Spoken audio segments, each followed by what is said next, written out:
இப்ப சிறையிருப்பை மாற்றும் போது நமக்கு என்ன ஆசீர்வாதம்னா, அவர் ரெட்டிப்பான ஆசீர்வாதத்தை நமக்கு தருகிறார். ஆமென். உங்க தேசத்துல, அதாவது உங்க வாழ்க்கையில ஆண்டவர் சமாதானத்தை கட்டளையிடுகிறார். ஒவ்வொரு தனிப்பட்ட மனிதனுக்கும் ஆண்டவர் கொடுத்து போனது என்ன தெரியுமா? சமாதானம்.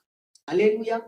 ஒவ்வொரு தனிப்பட்ட மனிதனுக்கும் ஆண்டவர் சீஷர்களுக்கு கொடுத்ததும் சமாதானம் தான். அவர் சொன்னார், நான் உங்களுக்கு சமாதானத்தை வைத்து போகிறேன் அப்படின்னு சொன்னார். ஒருவேளை நம்ம வாழ்க்கையில நம்ம அமைதியற்று இருக்கிறோமா, குழப்பமான சூழ்நிலையில இருக்கிறோமா, அல்லது எதிர்மறையான சூழ்நிலைகள் என் வாழ்க்கையில நடந்து கொண்டு இருக்கிறதே, இதுல இருந்து நான் எப்படி தப்பிப்பேன்? கர்த்தர் மேல் உன் பாரத்தை வைத்து விடு, அவர் உன்னை ஆதரிப்பார். அல்லேலூயா. அப்ப ஆண்டவர் சொல்றா, உன்னுடைய தேசத்துல சமாதானம் இருக்கும், உன் வாழ்க்கையில சமாதானத்தை கொண்டு வருவேன், தத்தளிக்க பண்ணுவார், இல்லாமல் படுத்துக் கொள்வீர்கள். ஆமென். சலசலப்ப பார்த்து பிள்ளைங்க பயப்படக்கூடாது.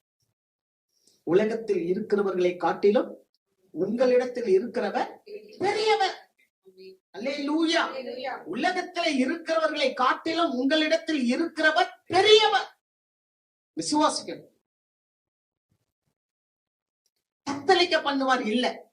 துஷ்ட மிருகங்கள் தேசத்தில் இராதபடி ஒளிய பண்ணினேன். துஷ்ட மிருகம் உங்களுக்கு விரோதமாய், உங்களை கடிக்கிறதுக்காக, உங்களை பட்சிக்கும்படி, உங்களை வேதனைப்படுத்தும்படி எழும்புகிற சாத்தானின் கூறிய பற்களை தேவன் உங்கள் தேசத்தில் இருந்து, அதாவது உங்கள் எல்லைகளில் இருந்து தேவன் அகற்றி விடுவார்.